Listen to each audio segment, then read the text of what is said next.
पवन, मैंने कहा ना, मुझे अब कोई मकान चेंज नहीं करना है। अरे मैं तंग आ चुकी हूँ सामान लेकर यहाँ से वहां भागते हुए। अब हम ये मकान तभी छोड़ेंगे जब हमारा अपना घर बन जाएगा। मैंने किराए के मकान का जिक्र कब किया?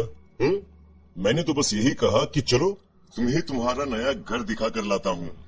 क्या मतलब? तुम मुझे अपना घर दिखाने ले जा रहे हो? हाँ बाबा, मकान सस्ते में मिल रहा था तो मैंने डील फाइनल कर ली। बस शहर से थोड़ा सा बाहर है। कोई बात नहीं, मैं एडजस्ट कर लूंगी। मैं आज बहुत खुश हूँ पवन, हमारा अपना घर आखिर हमें मिल ही गया। कुछ देर बाद पूर्वी और पवन उस मकान को देखने के लिए जाते हैं। पवन, ये मकान है या कोई हवेली? कुछ ज्यादा ही बड़ा नहीं है? ये किसी जमींदार की हवेली थी। उसके बेटे और बहू सब विदेश में सेटल हो गए और शहर से इतना दूर होने की वजह से ये 15 सालों से यूं ही खाली पड़ी हुई है। पवन, ये घर ना वाकई में बहुत खूबसूरत है। हम लोग जल्दी से यहाँ शिफ्ट हो जाते हैं। एक बार घर में सामान सेट हो जाए तो फिर पंडित जी को बुलाकर हवन भी करा लेंगे। ठीक है पूर्वी। अगले सप्ताह में घर की साफ सफाई करने के बाद वे दोनों हवेली में शिफ्ट हो गए थे। पवन तो सुबह ही ऑफिस चला जाता था और इसीलिए बेटी गुड्डी के स्कूल जाने के बाद पूर्वी अकेले ही घर में सामान सेट कर रही थी। सबसे पहले अपनी तस्वीर लगाकर बेडरूम को सजा लेती हूँ। पूर्वी बेडरूम में अपनी और पवन की तस्वीर लगाने लगती है। तभी एक तेज हवा का झोंका आता है और कमरे की खिड़की झटके से खुल जाती है। हवा के दबाव के कारण पवन और पूर्वी की तस्वीर नीचे गिरकर टूट जाती है। पूर्वी कुछ समझ पाती उससे पहले ही उसे हॉल से किसी भारी सामान की खिसकने की आवाज आती है। मेरे अलावा तो घर में कोई है भी नहीं, फिर ये सामान हिलाने की आवाज कहाँ से आ रही है? लगता है हवा के कारण कोई सामान गिर गया होगा। मुझे वहम हो रहा है। पहले पूरे घर की खिड़कियां बंद कर देती हूँ। पूर्वी जाकर हॉल की खिड़कियां बंद कर देती है और फिर से अपना बेडरूम सजाने लगती है। तभी उसे एक बार फिर से हॉल से कुछ आवाज सुनाई देने लगती है। पूर्वी घबराती हुए फिर से हॉल में आती है तो देखती है कि हॉल की खिड़कियां खुली हुई है और तेज हवा के कारण आवाज कर रही हैं। पता नहीं ये खिड़कियां बार बार कैसे खुल जाती है। मैं अभी तो कुछ देर पहले खिड़कियां बंद करके गई थी। पूर्वी जाकर रसोई में खाना बनाने लगती है। तभी वह रसोई की खिड़की से बाहर झांक कर देखती है कि बाहर गार्डन का झूला जोर जोर से हिल रहा है, जैसे कोई उस पर बैठा हुआ हो। गुड्डी तो अभी तक स्कूल से आई भी नहीं है, फिर झूले पर कौन झूल रहा है? कौन है? कौन है वहाँ? पूर्वी रसोई से झांक कर तेज आवाज में पूछती है तो अचानक ही झूला रुक जाता है और किसी के पायल की आवाज छम छम करते हुए झूले से दूर जाती हुई सुनाई देती है। छम छम की आवाज सुनकर पूर्वी अंदर तक कांप गई थी।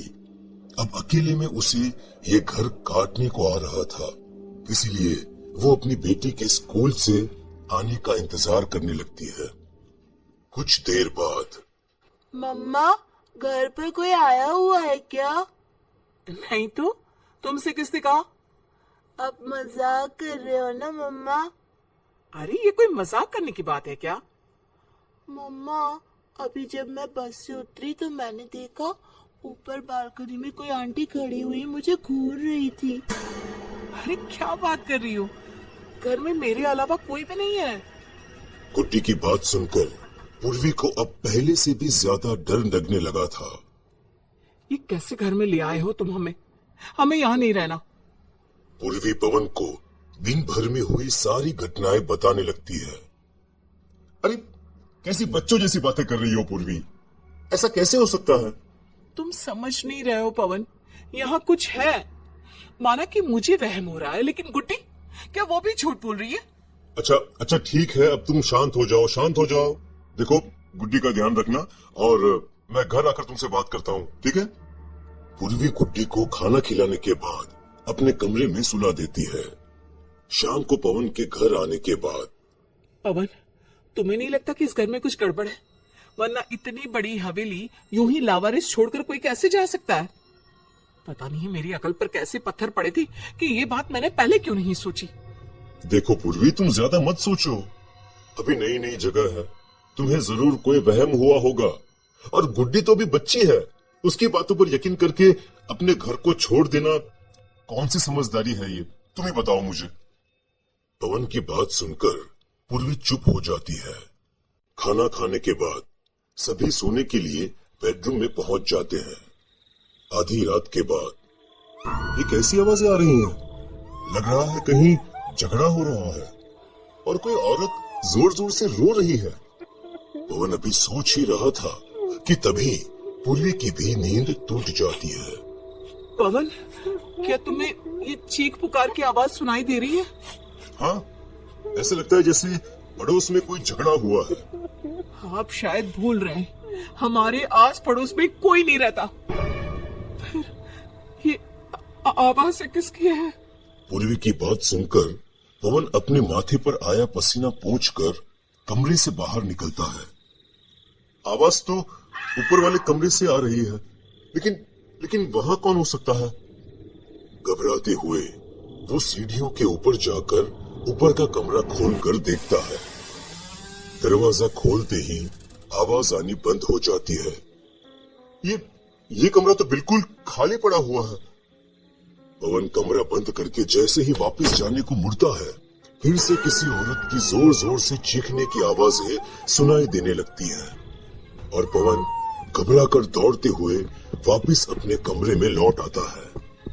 कुछ पता चला आवाज कहाँ से आ रही है? देखो तुम घबराओ नहीं, सुनने की कोशिश करो, कुछ नहीं होगा। कुछ देर बाद उस औरत की चीखने की आवाज बंद हो जाती है। उसके बाद पूर्वी, पवन और गुड्डी को भी नींद आ जाती है। कुछ देर बाद पूर्वी की नींद खुलती है तो वो खुद को जमीन पर पड़ा हुआ पाती है। जल्दी उठो पवन, देखो हम तीनों यहाँ जमीन पर सोए हुए हैं। हम तो बेड पर सोए थे ना, फिर जमीन पर कैसे आ गए? पता नहीं पूर्वी, ये सब क्या हो रहा है। तुम गुड्डी को उठाकर बेड पर लिटाओ, मैं जल्दी कुछ करता हूँ। अगले कुछ दिन पूर्वी के जीवन में भूचाल बनकर आए थे। अब उसे हर पल किसी के उसके आसपास होने का एहसास होने लगा था। पवन, अगर ऐसा ही चलता रहा तो मैं पागल हो जाऊंगी। कभी मुझे लगता है कि कोई अंदर के कमरे का दरवाजा पीट पीट कर रो रहा है, और जब मैं वहां जाकर देखती हूँ तो कमरे में कोई नहीं दिखाई देता। मुझे अक्सर किसी औरत की चीखने की आवाजें सुनाई देती है। ऐसा लगता है कोई उसे मार पीट रहा है और वो दर्द से चीख रही है। इतना ही नहीं, कभी कभी तो बाहर गार्डन में झूला खुद पे खुद हिलने लगता है। तुम और गुड़िया तो आराम से सो जाते हो, लेकिन मैं पिछले 1 सप्ताह से एक पल के लिए भी नहीं सोई हूँ। आंखें बंद करते ही मुझे अपनी आंखों के सामने एक भयानक चेहरा दिखाई देने लगता है। देखो पूर्वी, मैंने अपने जीवन की सारी जमा पूंजी लुटाकर ये घर खरीदा है। प्लीज थोड़ा सब्र करो। मैंने एक शास्त्री जी से बात की है। हमारे घर में गृह शांति के लिए आने को वो तैयार हो गए हैं और मुझे पूरा यकीन है कि पूजा के बाद सब कुछ सही हो जाएगा। ठीक है पवन, अब शास्त्री जी को बुलवा लो। हम अपने घर में शांति के लिए हवन कराएंगे। हो सकता है सब कुछ ठीक हो जाए। पवन अगले ही दिन शास्त्री जी को पूजा करने के लिए अपने घर में बुला लेता है।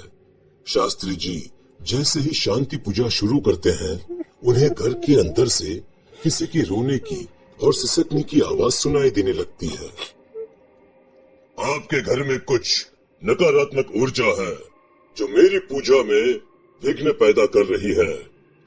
शास्त्री जी बिल्कुल ऐसा ही अनुभव हमें भी हुआ है और इसलिए तो हमने आपको यहाँ पर बुलाया है। पवन की बात सुनकर शास्त्री जी एक बर्तन में पानी भरकर कुछ मंत्र बुदबुदाते हैं और उसके बाद सिंदूर को उस पानी में डालकर मंत्रों की सहायता से सिद्ध करने लगते हैं। आप लोग घबराइएगा नहीं। आपके घर पर जो भी साया भटक रहा है, अभी वो इस पानी में दिखाई देने लगेगा। इसके बाद शास्त्री जी मंत्रों का जाप करना शुरू कर देते हैं। कुछ ही पलों के बाद उस सिंदूर वाले लाल पानी में किसी औरत की आकृति दिखाई देने लगती है। कौन है तू? बोल। मैं इस महल की रानी हूँ, रानी नीलंबरी। मेरे पति राजा विक्रम ने कभी मुझे प्रेम और सम्मान नहीं दिया। हर रोज मुझे जानवरों की तरफ पीटकर वे अपना अहम तुष्ट करते रहे। एक दिन उन्होंने मुझे इतना पीटा कि उनकी पिटाई से मेरी जान चली गई। जीते जी मैं अपने पति का विरोध नहीं कर सकी, इसलिए मरने के बाद मैंने विक्रम को भी उसी तरह तड़पा तड़पा कर मार डाला जैसे उसने मुझे मारा था। लेकिन तब भी मेरी आत्मा को शांति नहीं मिली। मेरी रूह इस राजमहल में कैद होकर रह गई। कुछ समय बाद ठाकुरों ने राजमहल पर कब्जा कर लिया और राजमहल गिराकर अपनी हवेली बना ली। लेकिन मैंने कभी किसी को इस हवेली में रहने नहीं दिया। ये हवेली सिर्फ और सिर्फ मेरी है। जो भी यहाँ आएगा अपनी जान से हाथ धो बैठेगा। ये रूह इस जगह से जुड़ी हुई है। वास्तव में ये आत्मा आपका अहित नहीं चाहती है, किंतु यदि आप उसके आशियाने में रहने की कोशिश करेंगे तो वो विरोध करने के लिए आपका नुकसान अवश्य ही करेगी। जितना जल्दी हो सके आप इस जगह को छोड़कर यहाँ से चले जाएं। शास्त्री जी की बात सुनकर पवन और पूर्वी उस घर को छोड़कर हमेशा हमेशा के लिए चले जाते हैं।